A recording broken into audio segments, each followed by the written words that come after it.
우리는 이 마태복음을 주일마다 살피고 있는데요.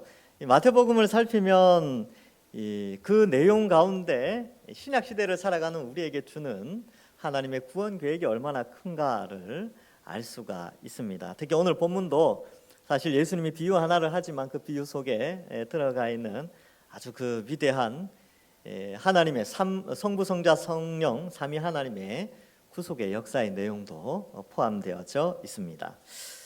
우리 지난주에는 그 내용을 살폈죠. 예수님께서 이 안식일에 대한 문제를 말씀을 해 주셨는데 기억나십니까? 안식일에 어떤 의미가 있는지. 쉼을 통하여 거룩에 동참하죠. 그래서 쉬면서 거룩하게 예배드리고 경배하는 날이고, 두 번째로는 우리의 구원을 기억하는 날이다라는 것이 안식일의 본질이다라는 것이었죠. 근데 이제 당시 유대인들은 그 본질은 잊어버리고 형식 39가지 이런 것들을 만들어 가지고 사람들을 참 무겁게 그렇게 만들었었습니다.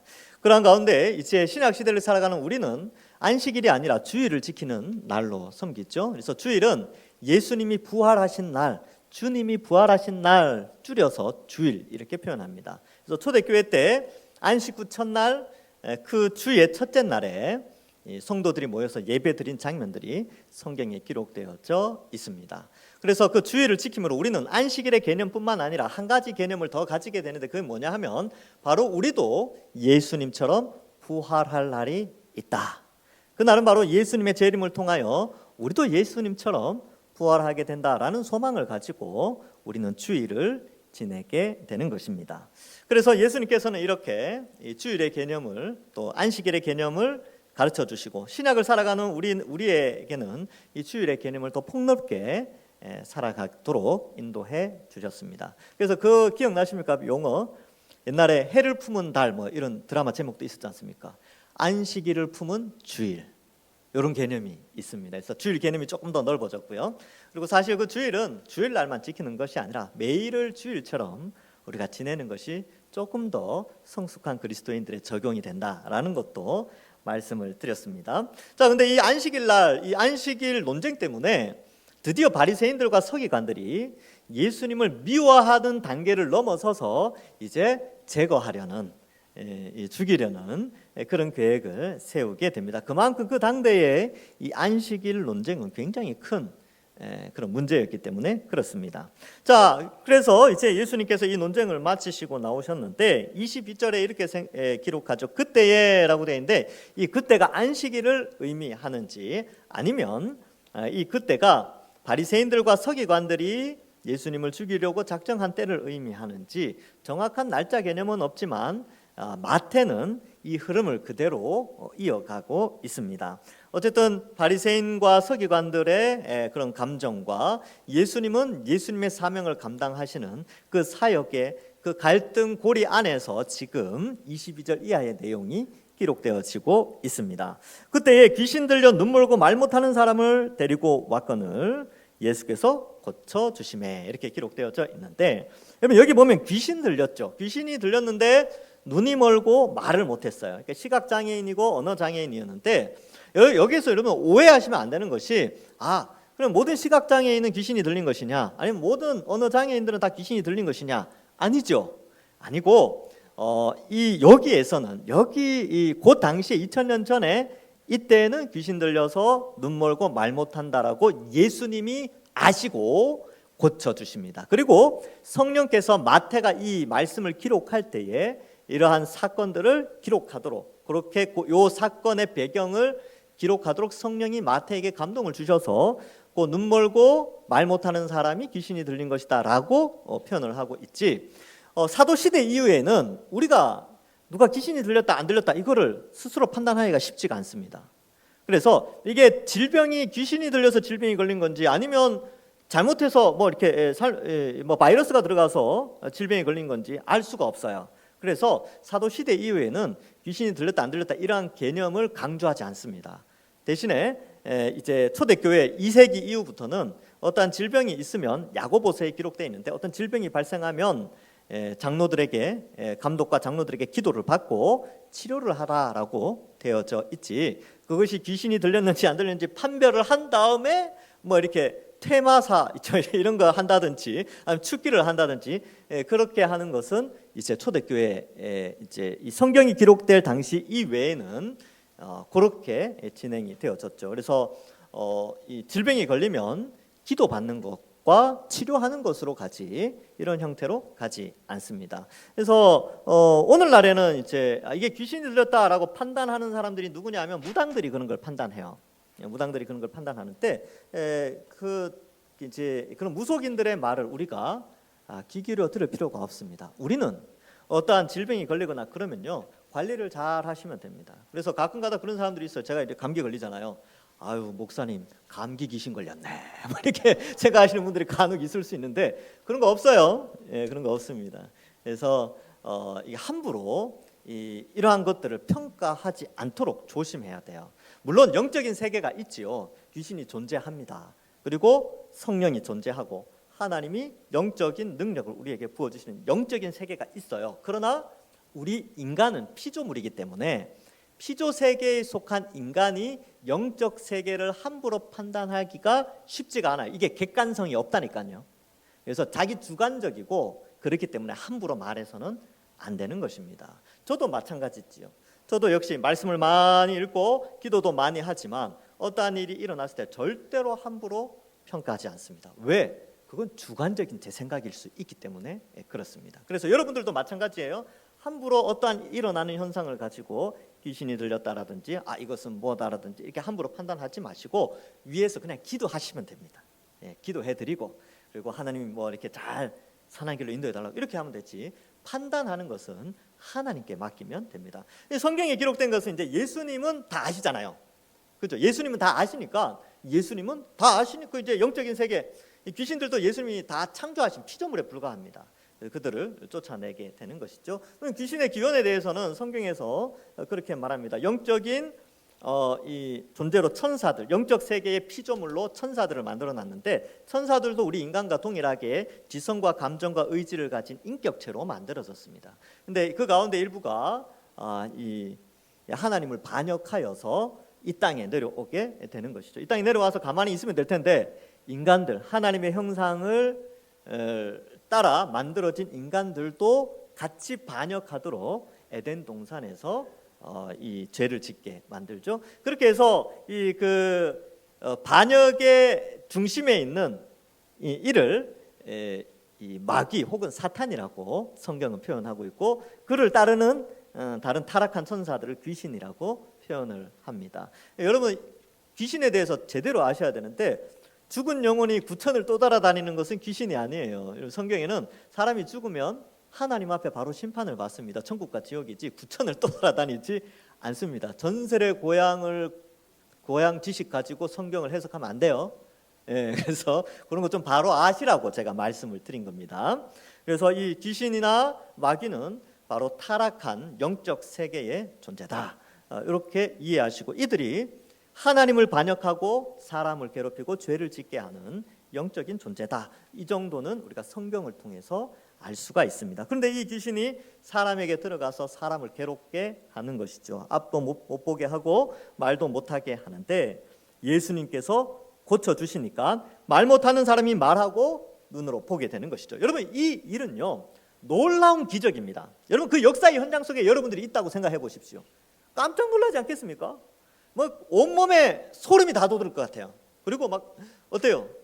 핸드폰 있었으면 다 찍었겠죠. 동영상으로 막 찍고 사진 찍고.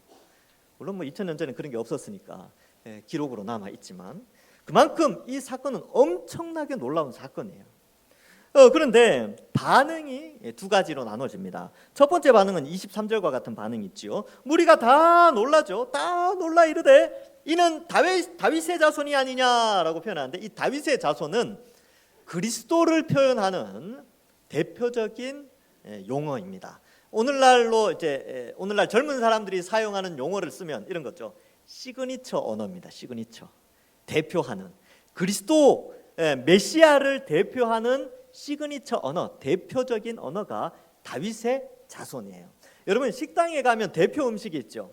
카페에 가면 대표 메뉴가 있습니다. 그죠? 그걸 뭐라고 표현되어 있냐면 어떤 카페나 식당에 가면 우리 가게 시그니처 메뉴 뭐 이렇게 표현해요. 우리 가게를 대표하는 가게의 명예를 걸고 이름을 걸고 하는 메뉴가 시그니처라는 표현을 씁니다. 근데 이 다윗의 자손이라는 이 표현이 그리스도를 표현하는 시그니처 언어예요.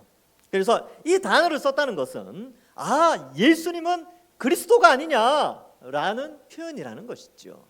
그래서 이 놀라운 광경을 목격한 사람들은 그렇게 고백을 하는 것이 지극히 정상이지요. 당연한 거 아닙니까? 그죠?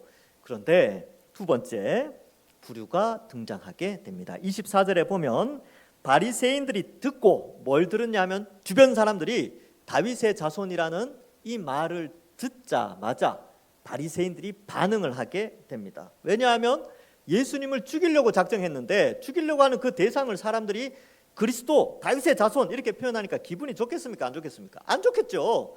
그래서 이 현상을 해석을 하게 됩니다.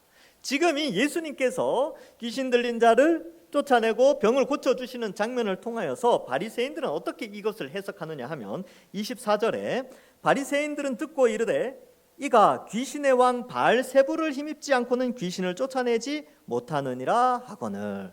이게 무슨 말이냐면 더 힘이 센 귀신이 귀신의 힘을 이용해서 이런 작은 귀신들, 동네 귀신들 쫓아내고 있다. 예수님이 지금 귀신의 왕의 그 대리인으로서 귀신을 쫓아낸다 이렇게 표현하는 거죠. 여러분 이거는 누가 이런 이야기를 하느냐 하면 무당들이 하는 말이에요. 무당들이 이런 말 하거든요. 그래서 귀신이 쓰였으니까 더 큰 힘을 빌어서 쫓아내야 된다 하면서 부적 써주잖아요. 이게 무당들이 하는 말을 지금 누가 하고 있냐면 바리새인들이 하고 있어요. 영적으로 타락하고 심령이 타락한 인간의 마음이 이 현상을 그렇게 해석하고 있는 것이죠. 그 바리새인들의 악한 마음을 말로 다 나타내고 있는 것입니다. 그 이스라엘의 영적 지도자였다라고 표현하는 이 바리새인들이 이러한 것들을 무당들이 하는 말들이나 갖고 와서 표현하고 있는 것이지요. 그래서 25절에 예수님께서 그들의 생각을 다 아십니다. 그래서 예수님은 하나님이시죠. 여러분 사람의 생각을 사람이 알 수 있습니까? 여러분 제 생각 알고 계세요? 모르죠.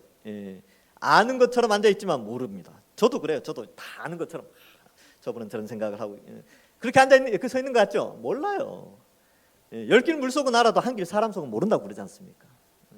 그래서 평생을 같이 살아도 남편과 아내의 마음을 아직도 모르는 사람들도 많이 있습니다. 저도 마찬가지고 여러분들도 마찬가지일 거예요. 왜냐하면 우리는 인간이니까.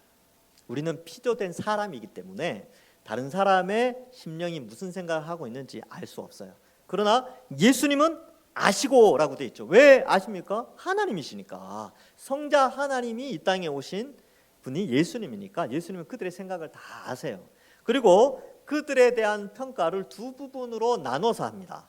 첫 번째는요, 부드럽게 설명을 해줘요. 부드럽게 너희가 그렇게 해석하는 거 그런 거구나 하고 이제 부드럽게 그들을 은근히 이제 비판을 하시고 그다음 두 번째로는 아주 강하게 비판합니다. 요거는 이제 다음 주에 살필 내용이에요. 그래서 오늘은 조금 부드럽게 비유를 통하여서 그들의 모순된 것들을 예수님이 지적해 주시게 되는 것입니다. 그들의 생각을 아시고 이제 비유를 설명 하나 하시죠. 스스로 분쟁하는 나라마다 황폐하여 질 것이요. 여러분 이건 우리가 더 잘 알아요. 우리가 과거에 우리나라의 이름이 조선에서 대한제국에서 이제 나눠졌죠. 북한과 남한 대한민국으로 나눠졌어요. 그래서 우리는 이게 뭔지 알아요. 한 나라 안에서 분쟁이 일어나면 황폐해진다는 걸 우리는 잘 압니다. 맞죠? 한 민족인데 한 나라였는데 남북이 나눠져서 싸워가지고 어떻게 됐습니까? 1950년대 후반에 온 나라가 엉망이었잖아요. 북쪽도 그렇고 우리도 뭐 남쪽도 마찬가지죠. 그러니까 한 나라 안에서 분쟁이 일어나고 내전이 일어나면 그 나라는 너무나 황폐해집니다. 예수님이 이 비유를 쓰는 거고요. 두 번째로 동네에 대해서도 설명합니다. 동네 안에서도 분쟁하면 동네가 바로 설 수 없습니다. 여러분 2000년 전과 지금의 우리의 동네 개념이 달라요. 여러분 사는 동네 옆집에 누가 사는지 아십니까? 잘 모르시죠? 옛날에는 그렇지 않았어요. 옛날에는 동네 사람들 다 알았어요. 제가 어릴 때 제가 6살 때까지 시골에서 살았는데 뭐 그랬다고 하더라고요. 동네 개 이름까지, 저 옆집 개 이름까지 다 알았대요. 그 옆집에 뭐 몇 명이 살고 뭐 옆집에 뭐 그죠? TV가 들어왔다 그러면 이제 난리 잔치 하는 날이었죠. 그래서 와서 TV 보러 오고 막 옛날엔 그랬대요. 그러니까 마을 자체가 하나의 운명 공동체로 존재하던 시대입니다. 근데 그렇게 그 마을 공동체가 한 가정에 좋은 일이 있으면 온 마을이 잔치를 하고, 한 가정이 슬퍼하면 온 마을이 슬퍼하고, 그러한 것이 그 동네였어요.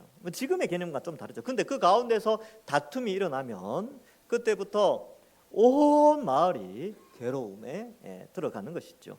공동체 안에 다툼이 일어나면 그렇게 되는 것이지요. 교회도 마찬가지입니다. 교회도 싸우게 되면 그때부터는 힘들어지는 것이죠. 그래서 어떻게 돼요? 황폐하여 지게 됩니다. 집도 마찬가지입니다. 집도 평소는 천국과 같죠. 가정은 천국의 어떤 천국을 투영해주는 기쁨의 장소인데, 부부간에 싸우면 어떻습니까? 아유, 지옥이 따로 없으시죠. 그때는 진짜 그렇습니다. 자식들은 어떤 줄 아세요? 자식들도 괴로워요. 엄마 아빠 싸우면요, 자식들의 심령은 두려움입니다. 두려움. 행복한 가정이 아니라 두려움의 가정이 되어지는 것이죠. 그래서 에베소서 5장 6장 잘 읽어보시기 바랍니다. 어쨌든 나라나 동네나 집마다 스스로 분쟁을 하면요, 온전히 설 수가 없습니다. 그러면 왜 이 말씀을 하시냐면, 지금 바리새인들이 이야기한 논리, 마귀의 힘을 빌어서 귀신들을 쫓아낸다라고 하는 이 바알세불이라는 것이 이름이 그 마귀를 상징하는 대표적인 이름이거든요. 그러니까 이 힘으로 그 밑에 이걸 쫓아내면 그 마귀가 구축한 그 나라가 제대로 유지가 되겠느냐, 논리적으로 말이 안 된다라고 예수님께서 말씀해 주시는 것이죠. 자, 그래서 26절에 만일 사탄이 사탄을 쫓아내면 스스로 분쟁하는 것이니 그리하고서야 어떻게 그의 나라가 서겠느냐, 야, 이게 말이 되냐, 모순되지 않느냐라고 첫 번째 그들의 이 24절의 평가에 대한 비판을 하게 되고요. 두 번째 비판은 27절에 나옵니다. 또 내가 바알세불을 힘입어 귀신을 쫓아내면 너희의 아들들은 누구를 힘입어 쫓아내느냐, 이렇게 되어져 있죠. 이 당시에 서기관들과 바리새인들 역시 이 영적인 관점에서 귀신을 쫓아내는 그런 일들을 행하게 되었고, 그렇게 또 가르치기도 했습니다. 자, 그렇다면 너희 바리새인들인 너희가 인정하고 너희가 이 귀신을 쫓아내도록 허락한 그것은 그럼 그것은 뭐냐? 그것도 그러면 바알세불에 의해서 쫓아내는 거냐? 그러니까 잣대가 두 개 아니냐, 이런 거죠. 너희는 이중 잣대를 가지고 지금 이 현상을 평가하고 있다, 이렇게 이제 두 번째 비판을 하게 됩니다. 우린 여기서 이 바리새인들의 특징을 좀 살펴볼 수 있는데, 여러분 이 심리학적 용어 가운데 확증 편향이라는 단어가 있습니다. 이게 무슨 말이냐면, 자기가 믿고자 하는 신념과 관련된 정보만 획득하고 자기 신념에 반대되는 어떠한 객관적인 정보라 할지라도 그런 것들은 다 필터링, 걸러내게 되는 그런 현상을 확증 편향이라고 하는데, 이 바리새인들이 뭐 어떻게 보면 심리학적으로 보면 그런 상황에 빠져 있는 거예요.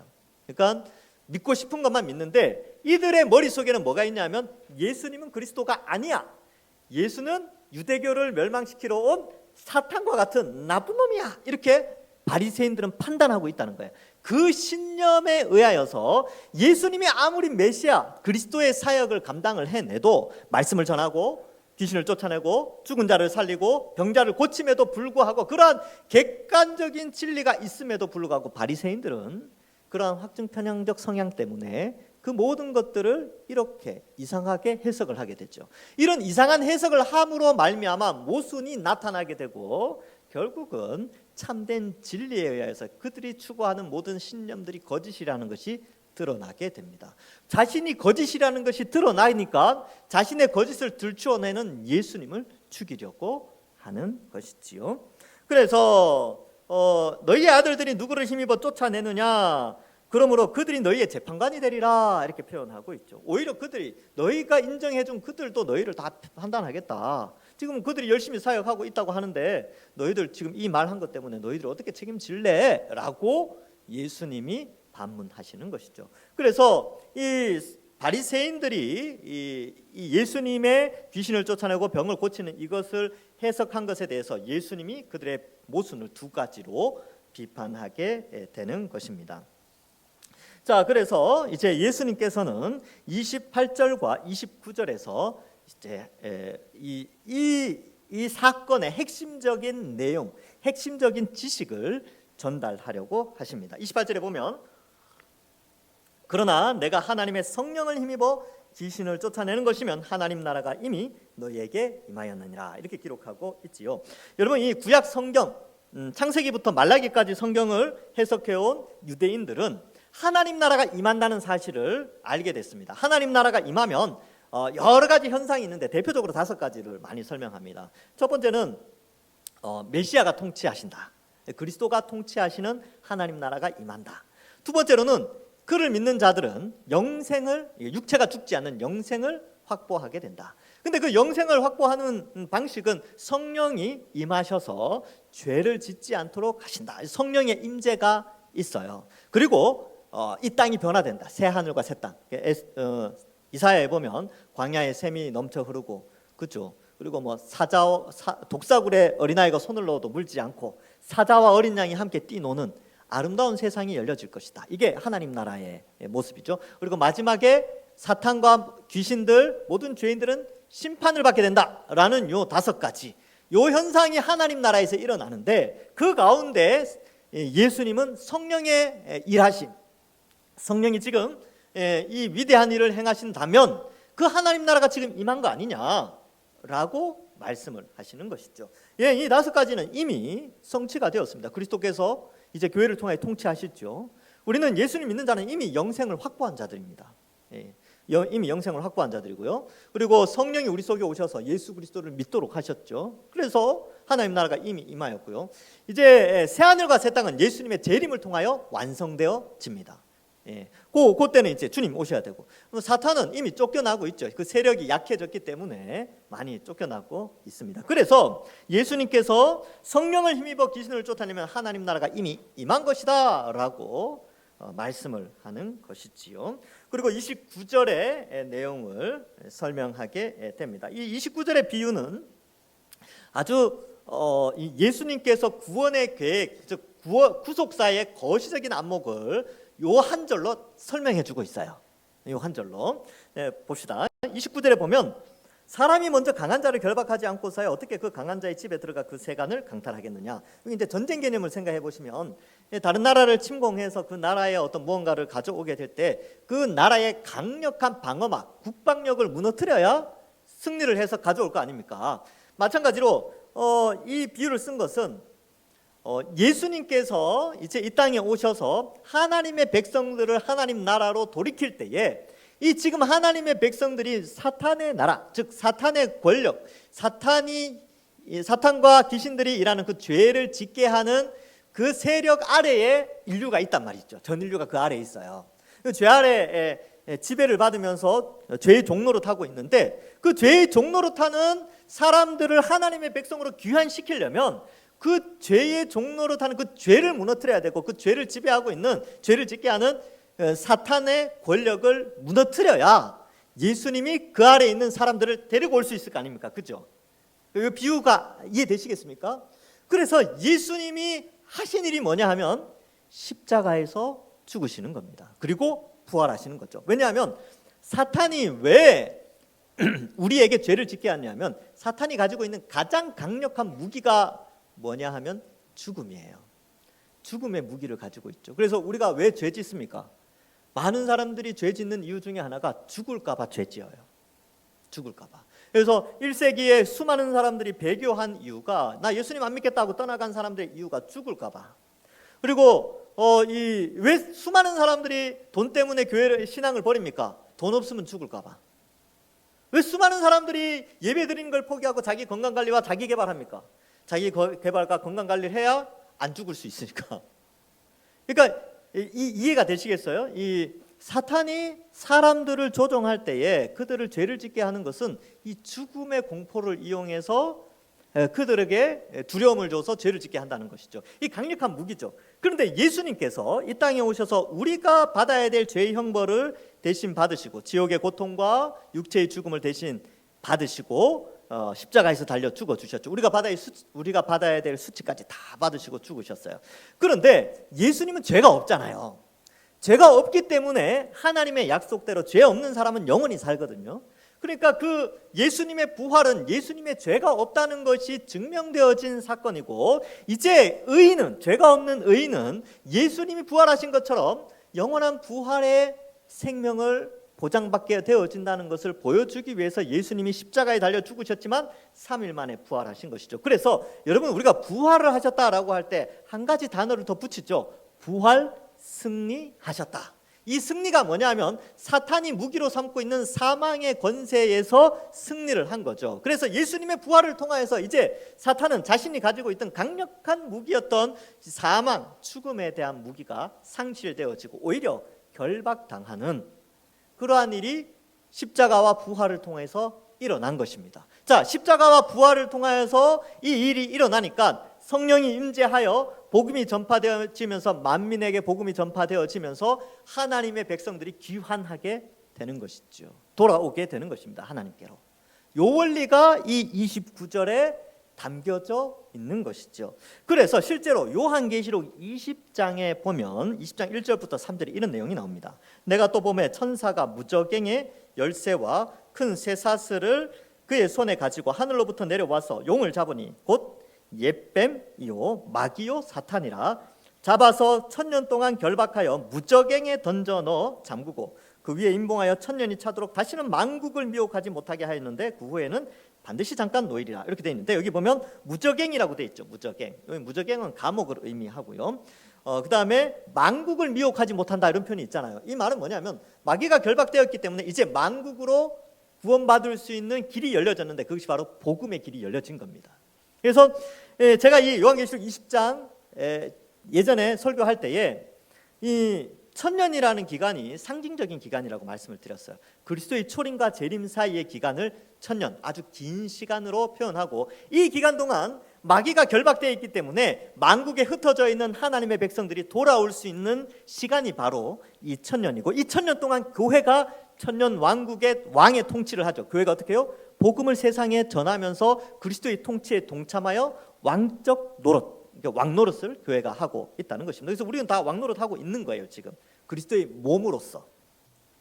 그런데 이 무저갱이라는 표현이 나오는데 이 하데스죠, 하데스. 근데 이 신약 성경에는 지옥을 두 군데로 좀 표현해요. 이렇게 이 영이 갇혀 있는 이런 이렇게 무저갱 이 개념이 있고, 그다음에 게헨나라고 해서 불못 개념이 또 있습니다.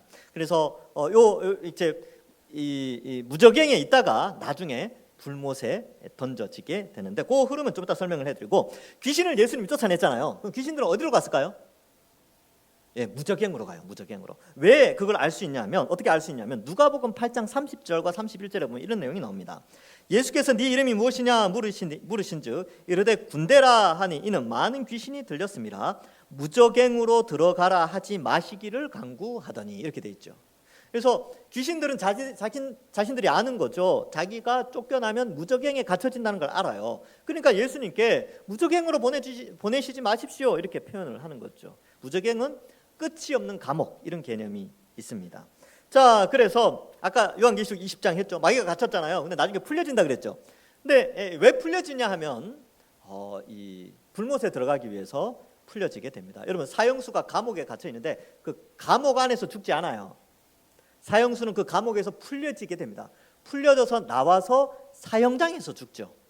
마찬가지로 마귀와 귀신들과 모든 악한 자들이 무저갱에 갇혀 있다가 나중에 예수님 재림 때의 최후 심판, 이들이 다 풀려져서 이제 이쪽으로 가는 거죠. 불못으로 던져지게 됩니다. 최후 심판을 받게 되는 것이죠. 그래서 계시록 20장 7절에 1000년이 참에 사탄이 그 옥에서 놓여, 계시록 20장 10절에 또 그들을 미혹하던 마귀가 불과 유황못에 던져지니 거기는 그 짐승과 거짓 선지자도 있어 세세토록 밤낮 괴로움을 받으니라, 이렇게 기록하고 있습니다.